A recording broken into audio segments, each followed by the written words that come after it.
Welcome to Suman TV. ప్రస్తుతం మనం మహబూబాబాద్ జిల్లాలోని కేశవంద్రం మండలంలో ఉన్నాము. ఈ పోటీ ప్రపంచంలో ఒక్క ఉద్యోగం సంపాదించడం గొప్ప. అలాంటిది ప్రస్తుతం మనతో పాటు ఉన్నారు చీకటి జ్యోతి. వారు ఒకేసారి 2 జాబ్స్ సంపాదించారు. అసలు వారి గురించి తెలుసుకుందాం. వారి స్టడీ ఎక్కడ జరిగింది, ప్లస్ వారు ఎక్కడ ఏ జిల్లా వాస్తవ్యులో వారిని అడుగుతున్నాం. Avira Women's Day special offer 50% off on IUI IVF valid till 8th March. Congratulation madam. Thank you అండి. మేడం చెప్పండి, ఎక్కడ అంటే ఫస్ట్ మీరు బర్త్ ప్లేస్ అంటే మీరు ఎక్కడ? మాది వచ్చేసి భద్రాద్రి కొత్తగూడెం డిస్టిక్ టేగులపల్లి అండి. అంబాల వెంకటేశ్వర్లు మా డాడీ పేరు. అమ్మ వచ్చేసి పద్మ. నేను చిన్నప్పటి నుంచి కూడా ఓకే అంటే మరీ బెస్ట్ స్టూడెంట్ కాదు, మరీ యావరేజ్ స్టూడెంట్ కాదు, ఓకే 80s 70sలో ఉండేటి మార్క్స్. బాగానే చదివేదాన్ని. ఇంటర్ ఫస్ట్ ఇయర్లో మ్యారేజ్ చేశారు. అంటే కొంచెం ఇంట్లో ప్రాబ్లమ్స్ అవి ఉంటాయి కదా, ఇక అలా మ్యారేజ్ అయిపోయింది. 2003లో మ్యారేజ్ అయిపోయింది నాకు. ఇక అయిపోయిన తర్వాత స్టడీ కంటిన్యూ చేద్దాం అనుకున్నాం, కానీ ఇక అప్పుడున్న పరిస్థితులను బట్టి కంటిన్యూ అవ్వలేకపోయాను. ఈలోపు పిల్లలు ఒక 5-6 years గ్యాప్ వచ్చేసింది. కానీ నాకు ఎప్పుడు వెళ్తూ ఉండేది. అంటే చిన్నప్పటి నుంచైనా నాకు నేనంటూ స్పెషల్గా ఉండాలి, ఏదైనా సాధించాలి అనేది బాగా ఆ తత్వం బాగా ఉంటుంది నాకు. సో దానివల్ల నేను మళ్ళీ రీస్టార్ట్ చేశాను. ఇంటర్ సెకండ్ ఇయర్ వచ్చేసి 2009-8లో కంప్లీట్ చేశాను. మళ్ళీ నేను రీస్టార్ట్ చేసి కంప్లీట్ చేసి వెంటనే మళ్ళీ డిగ్రీ వేశాను. అంటే కొన్ని పరిస్థితుల ప్రాబ్లం వల్ల అంటే మధ్యలో ఒక 1-2 years అలాగా ఆగిపోవాల్సి వచ్చేసింది. నేను వచ్చేసి ఎంఏ బీఈడి చేశాను. ఎంఏలో పొలిటికల్ సైన్స్ అండి నాది. నెక్స్ట్ లాస్ట్ ఇయరే ఎంఏ కంప్లీట్ అయిపోయింది. 2022లో సెప్టెంబర్లో కంప్లీట్ అయింది. ఈలోపు గురుకులం నోటిఫికేషన్ వచ్చింది, దానికి ప్రిపేర్ అవుతూ ఉన్నాను. ఇక ఫైనల్లీ సాధించాను నేను. ఒక గృహిణి మహిళలకి అంటే మేము ఇలానే ఇక్కడ ఇంటికే పరిమితం కాకూడదు, మనం కూడా ఏమైనా చేయొచ్చు అనే వారికి మీరు ఒక ఆదర్శంగా అన్నమాట. వాళ్ళని ఎంకరేజింగ్గా మీరు ఏం చెప్తారు వాళ్ళ కొరకు? ఓకే అండి, మీరు చాలా చక్కని క్వశ్చన్ అడిగారు నన్ను. చాలామందికి నేను ఇచ్చే సజెషన్ ఏంటి అంటే, ఎప్పుడైనా సరే మ్యారేజ్ అవ్వడంతో చాలామంది మహిళలు ఏమనుకుంటారు, మన లైఫ్ ఇంతటితో అయిపోయింది అనేసి చాలామంది అనుకుంటారు. కానీ అది కాదు. మనం ఏది చేయాలి అనుకుంటే ఖచ్చితంగా చేయగలుగుతాం. ఫ్యామిలీస్ ఉన్నా ఏదున్నా మనం ఆ గోల్ రీచ్ అవ్వాలి అని మన మైండ్లో ఉంటే మనం ఎలాగైనా సాధించగలుగుతాం. సో ఈరోజైతే చాలా హ్యాపీగా ఉంది. మహిళలు చాలామంది కొంతమంది చూసేదాన్ని, మ్యారేజ్ అయిపోయింది స్టడీ ఆపేసాం, మ్యారేజ్ అయిపోయింది స్టడీ ఆపేసాం. అంటే ఇప్పుడు పెళ్ళి పిల్లలు అనేది భారం కాదు, అది ఉంటే ఇంకా ఎక్కువ చదవగలుగుతారంటారు. ఎస్, మీరు అడిగింది కరెక్టే. చాలా మనం భారం అని అనుకుంటే అలా ఫీల్ అవుతే మనకు భారం అనేసి అనిపిస్తుంది. మన లైఫ్లో అది వన్ ఆఫ్ ద పార్ట్. మనం అనుకున్న గోల్ అనేది అదొక పార్ట్. సో అన్నిటిని బ్యాలెన్స్ చేయగలిగితే మనం అనుకున్న గోల్ ఈజీగా రీచ్ అవ్వగలుగుతామని నేనైతే అనుకుంటున్నాను. ఒక మొగాడి విజయం వెనక ఒక స్త్రీ ఉంటుంది అని అంటారు. అలాగే మీ విజయం వెనకాల మీ భర్త గారి సహకారం ఎంతవరకు ఉంది? మగాడి విజయం వెనకాల స్త్రీ ఉంటుంది ఎంతవరకు అయితే నిజమో, ఆడదాని విజయం వెనకాల కూడా మగాడి పాత్ర అనేది అంతే ముఖ్యం. సో బోత్ ఆర్ ఈక్వల్ అని నేనైతే అనుకుంటాను. మా హస్బెండ్ కూడా నాకు అలాగే సహకరించేవాడు, నాకు అలాగే కూడా ఫ్రీడమ్ ఇచ్చాడు. అలాగే మా అత్తయ్య వాళ్ళు కూడా చాలా హెల్ప్ఫుల్గా, సరే తను ఏదైనా అనుకుంటూ చేస్తుంది అని వాళ్ళకు కూడా నమ్మకం బాగా ఉంటుంది నా మీద. దాంతోపాటు అమ్మ వాళ్ళు కూడా ఈరోజు పెళ్ళి చేసేసాము అయిపోయింది అనుకున్నట్టుగా లేకుండా, ఈరోజు మా అమ్మాయి చదువుతుంది, తనకు కూడా హెల్ప్ఫుల్గా ఉండాలని ఫస్ట్ మా అమ్మ అయితే బాగా ఇంపార్టెన్స్ ఇచ్చిందండి నాకు. చాలా థ్యాంక్స్ చెప్తున్నా ఈ సుమన్ టీవీ ద్వారా మా అమ్మకి, అలాగే మా హస్బెండ్కి, మా అత్తయ్యకి, మా మామయ్యకి, అందరికీ. ఓకే అండి. ఎలా అండి ఒక గృహిణి అయి ఉండి ఈ కింద ఆ హోటల్, ఇటు సైడ్ హోటల్, ఇటు ఇల్లు, మరి పిల్లలు, ఇది ఎలా మీరు మేనేజ్మెంట్ చేసేది? అంటే మనకు ఇప్పుడు హోటల్ నడిపించడం అంటే అది మన ఫ్యామిలీని రన్ చేసుకోవడం అనేది అది మెయిన్ ఇంపార్టెంట్. మనకు గోల్ ఉంది, కానీ దాని ఫ్యామిలీని రన్ చేసుకోవడం అనేది మన మెయిన్ ఇంపార్టెంట్. పిల్లల్ని చూసుకోవడం ఇంట్లో అనేది అది ఫస్ట్ మనం ఇంపార్టెన్స్ ఇచ్చుకోవాలి. దాని తర్వాతనే మనం ఏదైనా చేయాలనుకునే దానికోసం కొంత టైం మనం స్పెండ్ చేసి మనని మనం ప్రూవ్ చేసుకోవడానికి మనకంటూ కొంత టైం మనం ఖచ్చితంగా స్పెండ్ చేసుకోవాలని నేను అనుకుంటున్నాను. అలాగే నేను చేశాను. అంటే నేను మార్నింగ్ 4:30కి అలా లేసేదాన్ని. హోటల్కి వెళ్ళిపోయి 6 ఇయర్స్ మేము రన్ చేయబట్టి, నేను 6 ఇయర్స్ బ్యాక్ నేను టీచింగ్ చేశాను. ఒక 5 ఇయర్స్ స్టడీ కంటిన్యూ చేస్తూనే నేను ఒక 5 ఇయర్స్ టీచింగ్ కంటిన్యూ చేశాను. నెక్స్ట్ పిల్లలు కూడా నాతో పాటు బాగా హెల్ప్ఫుల్గా ఉంటారు. వాళ్ళు మంచి పిల్లలు, నిజం చెప్పాలంటే నేను చెప్పిందల్లా వింటారు వాళ్ళు. ఏం చేస్తారండి పిల్లలు ఏం చేస్తారు? మా పెద్ద బాబు ఇంటర్ అయిపోయింది, మల్టీమీడియా చేస్తున్నాడు. చిన్న బాబు ఇంటర్ ఫస్ట్ ఇయర్ అండి, అంటే ఎంఎల్టీ. బాబుకి కొంచెం ఆ రూట్లో వెళ్ళాలని ఇంట్రెస్ట్ ఉందని ఆ రూట్లో పంపిస్తున్నాము. అంటే మీకు దొరికిన స్వేచ్ఛనే పిల్లలకు కూడా అదే స్వేచ్ఛ ఇవ్వాలని మీరు ఖచ్చితంగా నేను అలాగే ఇస్తానండి. వాళ్ళకు మనం ఫ్రీడంగా ఉంచితేనే వాళ్ళు చేయాలనుకున్నది చేస్తారు, ఖచ్చితంగా సాధిస్తారని. నా పిల్లలు కూడా నాలాగనే వాళ్ళు నేను ఎలా అయితే కష్టపడి వచ్చానో అలాగే నన్ను కూడా ఆదర్శంగా తీసుకొని వాళ్ళు కూడా ఖచ్చితంగా సక్సెస్ అవుతారని నేను అనుకుంటున్నాను.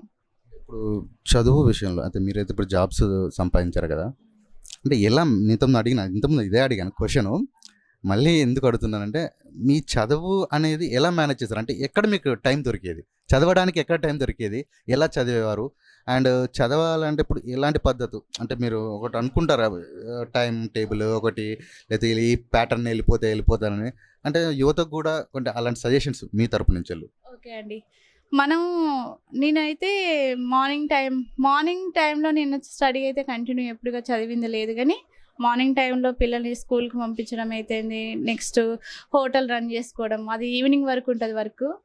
నైట్ నేను 7 to అలాగా స్టార్ట్ చేసాను. 7కి స్టార్ట్ చేస్తే నేను 11, ఈ ఎగ్జామ్స్ దగ్గరగా ఉన్న టైంలో అయితే 2 అలాగ అయిపోయేది. సో మా హస్బెండ్ కూడా కొంచెం టైం ఇచ్చేవాడు రెస్ట్కి. ఆ రెస్ట్ తీసుకుంటూ అలాగ కంటిన్యూ చేశాను. రెస్ట్ ఉన్న టైంలో కూడా నేను చదువునే కంటిన్యూ చేసేదాన్ని. సో మళ్ళీ కరెంట్ అఫైర్స్ మెయిన్ అండి నాకు. నేను హోటల్లో సరే మనం బాగా కొంచెం బిజీ తగ్గింది అంటే బాగా కొంచెం ఫ్రీ టైం ఒక 10 minutes, half an hour time దొరికినా కూడా నేను కరెంట్ అఫైర్స్ యూట్యూబ్లో వింటూ ఉండేదాన్ని. నాకు టైం దొరికినప్పుడల్లా యూట్యూబ్లో మనం అవి ఇవి చూడకుండా నేను ఎక్కువగా స్టడీకి సంబంధించిన వీడియోస్ వింటూ, నెక్స్ట్ డైలీ కరెంట్ అఫైర్స్ చూస్తూ ఉండేదాన్ని. నాకు ఎక్కువ యూజ్ అయింది అంటే యూట్యూబ్ అండి. చాలా యూట్యూబ్ వచ్చిన నుంచి చాలామందికి యూట్యూబ్ యూజ్ అవుతుంది. సో నాకు కూడా చాలా హెల్ప్ అయింది, అదొకటైతే మెయిన్. నెక్స్ట్ మనకు మైండ్లో ఉండాలి, మనం ఏదైనా సాధించాలి అంటే అది మైండ్లో మనకు ఖచ్చితంగా ఉండాలి. మనం దానికోసం ఎంత టైం స్పెండ్ చేస్తే మనం సాధించగలుగుతాం అనేది కూడా టైం టేబుల్ మెయిన్ ఇంపార్టెంట్ అండి. నేనైతే ఒక 5 hours అలాగా చదివేదాన్ని. ఈ ఎగ్జామ్స్ టైంలో ఒక 1 month అయితే బాగా ఎక్కువ టైం, అంటే ఒక 10 hours అలాగా టైం ఇచ్చాను. మార్నింగ్ టైంలో ఖచ్చితంగా నేను హోటల్లో అయితే అటెండ్ అయ్యేదండి. కొంచెం బిజీ తగ్గాక మా హస్బెండ్ మేనేజ్ చేసుకుంటాను, నువ్వు వెళ్ళి స్టడీ కంటిన్యూ చేసుకో అని చెప్పేవారు. సో అలాగా నేను మళ్ళీ ఈవినింగ్ వచ్చేసి స్టడీ కంటిన్యూ చేసుకునేదాన్ని. ఇంకా పిల్లలు కూడా పెద్దోళ్ళు అయిపోయారు కదా, వాళ్ళు హాస్టల్లో వెళ్ళిపోయారు ఇంటర్మీడియట్ కాబట్టి.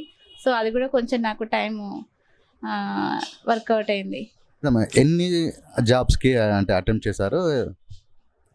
నేను వచ్చేసి గురుకులంలో మనకు పడిన నోటిఫికేషన్ ఏంటంటే TGT, PGT, JL, degree lecturer DL. నాకు డిఎల్ ఎలిజిబుల్ లేదు.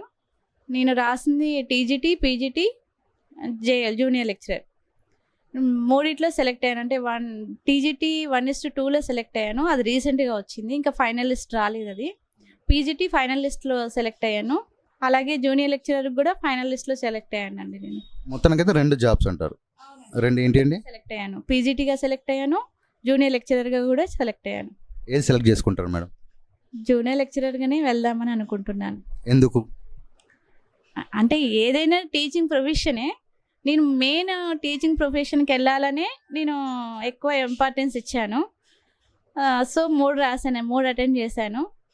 సో ఎవరైనా హై క్యాడర్కి వెళ్ళాలి అనుకుంటారు కదా. సో పిల్లలకు ఇప్పుడు నా పిల్లలు ఇంటర్మీడియట్, వాళ్ళు ఎలా ఉన్నారు, నెక్స్ట్ పిల్లలు కూడా ఎలాగ అవకాశం వచ్చింది కదా, ఉన్న ఇంటర్మీడియట్ పిల్లల్ని కూడా ఎలా మనం వాళ్ళని లైఫ్లో ఏం చేయాలి ఏంటి, వాళ్ళకు ఒక అవగాహన మనం ఈజీగా నేను కల్పించగలుగుతా అనేసి అయితే నేను అనుకుంటున్నాను.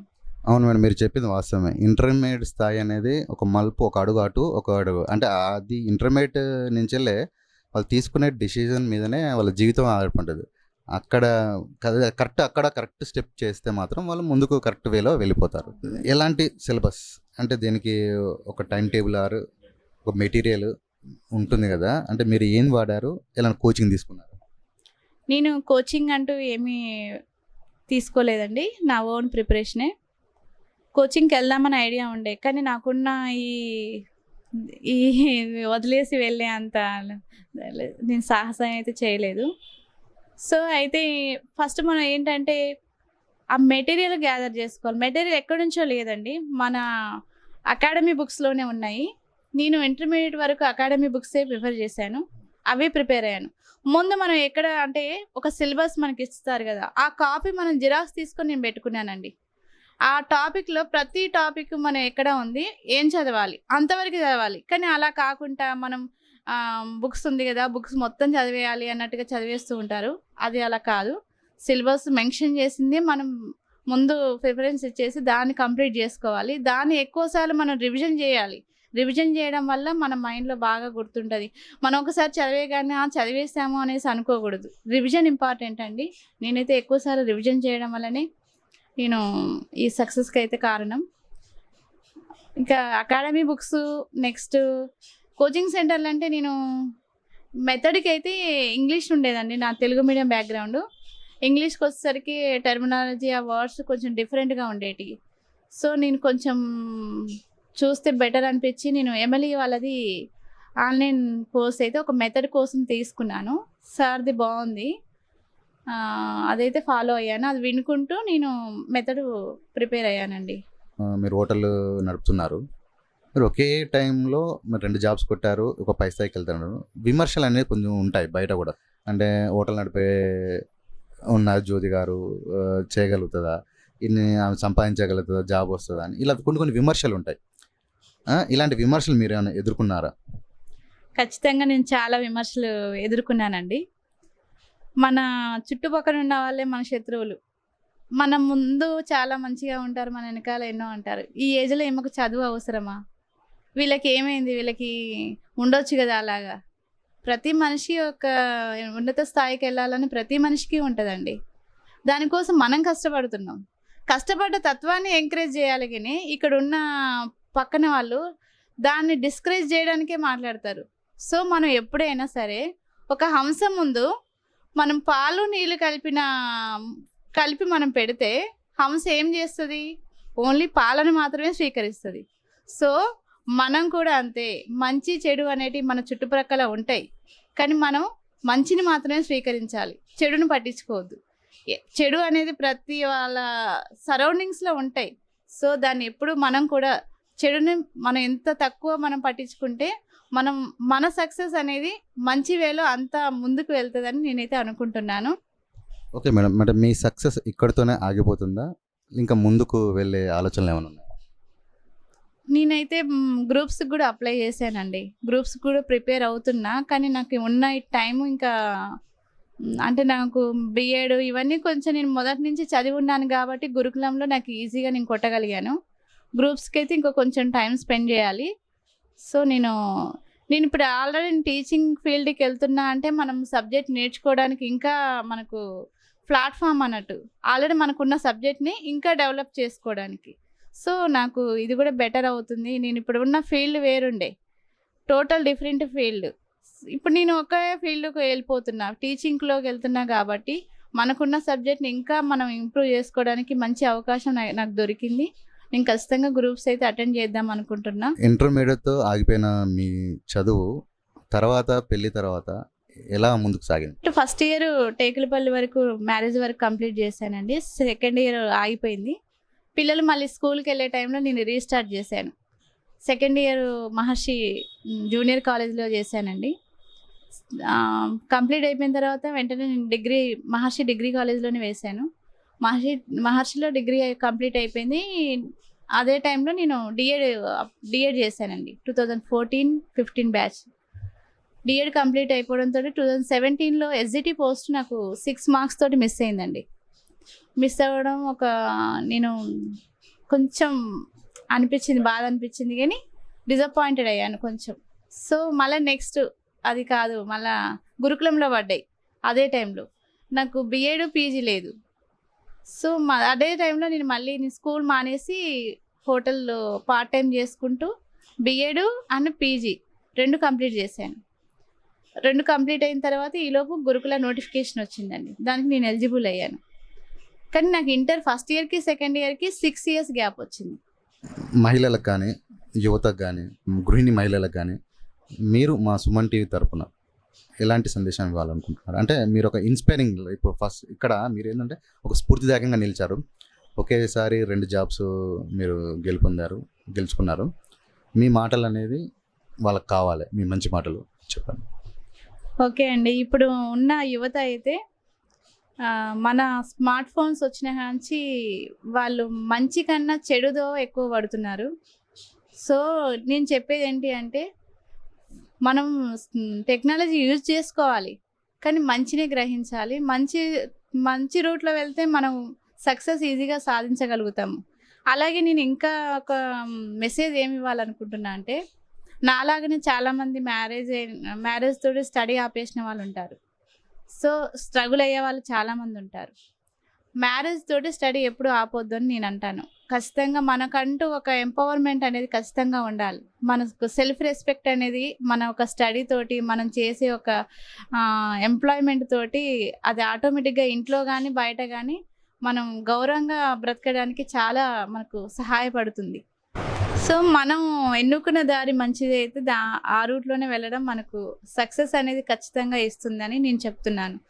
సో మనం బయటికి వెళ్తాము, బయట వర్క్ చేస్తాము, కానీ బయట సమాజం మనల్ని ఎలా చూస్తూ ఉంటుందంటే వాటిని అన్నిటిని మనం పట్టించుకోవద్దు. మనం చేసే పని మంచిదైనప్పుడు మనం దేని గురించి ఆలోచన చేయొద్దు. మన పని, మన గోల్, వాటి గురించి ఆలోచన చేసి మన లైఫ్ని ముందుకు నడవాలి. అంతేగాని నెగిటివ్స్ని ఆలోచన చేసుకుని, నెగిటివ్స్ని మైండ్లో పెట్టుకొని వాటి గురించి ఆలోచన చేస్తూ మనం వెనక్కి తగ్గొద్దు. వాటి గురించి ఆలోచన చేస్తూ ఉంటే మనం 10 అడుగులు వెనక్కి వెళ్తాం. వాటిని మనం పక్కకు పెట్టామంటే మనం ముందుకు వెళ్ళగలుగుతామని నేను మెసేజ్ ఈ సుమన్ టీవీ ద్వారా ఇవ్వగలుగుతున్నాను. ఈ పోటీ ప్రపంచంలో నిలదొక్కోవడం అంటే జాబ్ సంపాదించడం చాలా కష్టం. అలాంటిది కొందరు మహిళలు ఒంటింటికే పరిమితం అవుతారు. అలాంటిది మీ సహకారంతోనే మీ వైఫ్ అయినటువంటి చీకటి జ్యోతి గారు గెలిచారు. మా హస్బెండ్ నాకు సపోర్ట్ ఇచ్చారు, మంచి సపోర్ట్ ఇచ్చారు. దానివల్ల నేను ఇంత స్థాయి వరకు వచ్చానని మేడం అంటుంది. దీనికి మీరేమంటారు సార్? అవునండి, మీరు అన్నట్టు అది నిజమే. మా మా ఆవిడకు నాకు చదువుకోవాలని బాగా ఇష్టం ఉండేదండి. నాకు చదువు అంటే చాలా ఇష్టం. ఇట్లా మా తమ్ముడు కూడా చదువుకుంటాడు, మా చెల్లెకు కొంచెం స్టడీలో వెనుకబడి ఉండే, కానీ ఏదో మా కుటుంబంలో మంచి చదివి ఏదో గొప్పగా ఏదో ఒక జాబ్ చేయాలని కోరిక అయితే నాకు ఉండేదండి. నాకు ఎప్పుడూ అంటూ ఉండేది అన్నట్టు ఆమె. ఇప్పుడు ఆమె మ్యారేజ్ ముందు ఒక ఇంటర్ ఫస్ట్ ఇయర్ ఎగ్జామ్ రాసి వచ్చిందండి. మార్చిలో రాసి వచ్చాక ఈ లోపు సడన్గా మాకు పిల్లలు కూడా కావడం వల్ల ఆమె సెకండ్ ఇయర్ కొంచెం గ్యాప్ వచ్చిందండి. ఆ గ్యాప్ను నేను ఏం చేశానంటే, నీ ప్రయత్నాన్ని ఎందుకు కాదనాలి, సరే నీ పట్టుదల నీకుంది కాబట్టి నేను దాన్ని కాదనలేను. సరే, నువ్వు పిల్లలను బాధ్యత చూసుకుంటూ వాళ్ళను సంరక్షణ కూడా మీరు చూసుకుంటూ, తర్వాత నేను కూడా పిల్లల బాధ్యత నేను కూడా వాళ్ళని సంరక్షణ నేను చూసుకుంటా. సరే, నీ యొక్క ఆలోచన నీకు చదువుకోవాలి, పై చదువులకు వెళ్ళాలని నీకు కోరిక ఉంది కాబట్టి నా వల్ల నీకు ఆ ఇబ్బంది కలగకుండా ఉండకుండా నేను నీకు పై చదువులు నీకు ప్రోత్సహిస్తూ ఆమెను నేను ఇంటర్ సెకండ్ ఇయర్ అయిపోయింది, నెక్స్ట్ డిగ్రీ అయిపోయింది. మళ్ళీ ఈ తర్వాత టీడీసీ కూడా ఈమె క్వాలిఫై అయిందండి. టీడీసీ కూడా చేసేది. తర్వాత డిగ్రీ తర్వాత బీఈడీ కంప్లీట్ చేసింది. బీఈడీ తర్వాత ఎంఏ చేసింది. ఇవన్నీ ఆమె బాగానే కష్టపడుతూ బాగానే చదివింది, మంచిగానే ఇప్పటివరకు. మొన్న ఈ నోటిఫికేషన్స్, మనకు గురుకుల పోస్టుల నోటిఫికేషన్స్ వచ్చిన వల్ల మాకు వాస్తవానికి ఈమె హోటల్ ఇంకా తర్వాత మేము ఏం చేసాం, నాకు అంతకుముందు నాకు బుక్ స్టాల్ ఉన్నాయండి. ఈ కరోనా ఎఫెక్ట్ వల్ల ఈ బుక్ స్టాల్ కూడా కొంచెం మాకు నడవగా ఇబ్బంది అయ్యి ఆర్థికంగా మేము కొంచెం లాస్గా అయ్యాం. సరే, మాకు నెక్స్ట్ ఆలోచించుకుంటే ఏంటంటే, ఇప్పుడు ప్రజెంట్ ఉన్న ఫీల్డ్లో సిచ్యువేషన్లో మనకు నడిచేది ఎట్లా, ఏం చేస్తే వర్కౌట్ అవుతుందని మాకు ఆలోచన వచ్చి ఇట్లా మేము హోటల్ ఫీల్డ్లో దిగామండి. సరే, ఈ హోటల్ ఫీల్డ్కి వచ్చాక మేము సరిగ్గా మీకు ఉన్నది మేము ఇద్దరమే, పిల్లలు చదువుకుంటున్నారు వాళ్ళు. ఇక నాతో పాటు నేను మాస్టర్ వర్క్ చేసుకుంటూ నాకు ఆమె సహాయ సహకారాలు కూడా బాగా ఆ ఫీల్డ్లో కూడా నాకు మంచిగా ఆమె నాకు తోడ్పడింది. నాకు దాంట్లో కూడా ఆమె మంచి నాకు ఆమె వాస్తవానికి చెప్పాలంటే నేను ఈ హోటల్ ఫీల్డ్కి రావడం కూడా కారణం కూడా ఆమె. నేను అంటే ఫస్ట్ నాకు హోటల్ పెట్టుకుందాం మంచిగా ఇప్పుడున్న ప్రజెంట్ సిచ్యువేషన్లో ఇది బాగా ట్రెండ్లో నడుస్తుంది టిఫిన్ సెంటర్ అనేది. అంటే మనకు ఎందుకు చదువుకున్నాను మన ఇద్దరం ఈ ఫీల్డ్ ఏంటని అంటే మామూలుగా ఎవరికైనా ఈ హోటల్ ఫీల్డ్ అంటే కొంచెం చిన్నతనంగా చిన్న చూపు అనేది ఉంటుంది కదా.